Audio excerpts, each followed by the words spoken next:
Bersuah pula dalam masyarakat awak orang-orang nan fanatik butuh kepada minat. Bahawa seluruh tata krama, norma-norma, hukum dan apa saja yang digarikan adat adalah sesuatu yang tak boleh dibanding, sesuatu yang mutlak. Siapa membantah kekanai kutuak bisa kali, kata hendak berpucuk ke bawah, hendak berurek di tengah dari tumbang, atau ke bukit hendak dapat angin, ke lurah hendak dapat air, ke padang hendak dapat rumput, bagantuang hendak bertali berpaku jalan awak. Pendeknya asah dikatakan adat layo tu turui. Usah masih banyak tanya, kerajokan saja. Kalau ada perlawanan adat jo syarat dalam hukum, maka tinggalkan syarat pakai adat. Alu agama hendak diturut kalau hendak dimakan pasti.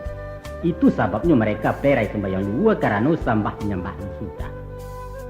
Berapa banyak hak anak yatim diperkosa. Peninggalan almarhum ayahnya diberikan ke kemanakan karena pusaka turun dari mamak ke kemanakan, bukan dari ayah kepada anak.